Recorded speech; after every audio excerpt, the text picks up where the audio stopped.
కొలల్లో కొన్ని కొంగలు, కొన్ని తాబేళ్ళు ఉండేవి. అయితే అందులో 2 కొంగలకు, ఒక తాబేలుకు ఫ్రెండ్‌షిప్ బాగా ఉంటది. తాబేలు నీళ్ళలోంచి బయటికి రాగానే కొంగలు 2 వచ్చి కొ కబుర్లు చెప్పుకునేవి. మళ్ళీ మా తాబేలు నీళ్ళలోకి వెళ్ళేది. ఇట్లా రోజు అవి మంచి ఫ్రెండ్‌షిప్ అయినాయి. ఎండాకాలం వచ్చేవరకు పొలంలో నీళ్ళన్నీ ఎండిపోతాయి. ఎండిపోతే కొంగలు ఏం చేస్తాయి, మేము ఈ పొలం నుండి వెళ్ళిపోతామని చెప్పేసి వేరే పొలంకు వలస వెళ్ళిపోతాయి.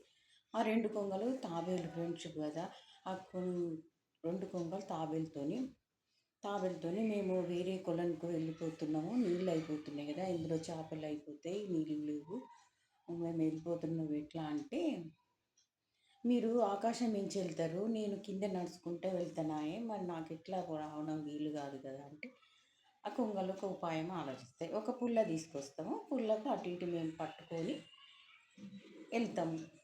మధ్యలో నువ్వు పుల్లను పట్టుకో, పై ఆకాశం ఎగిరి తీసుకెళ్తాం నిన్ను అని అంటే, సరే అంటది తాబేలు. ఒక కట్టె పుల్ల తీసుకొస్తారు, అటు ఇటు కొంగ పట్టుకుంటుంది, నడుమ తాబేలు పట్టుకొని అల్లాడుతుంది.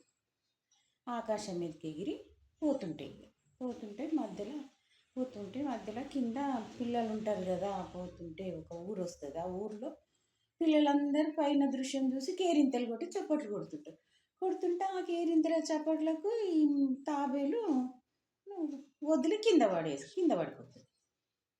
అయ్యో ఇవి పడిపోయిందని అవి కొంగలు వెళ్ళిపోతాయి. అది ఎక్కడో పడిపోతుంది కదా.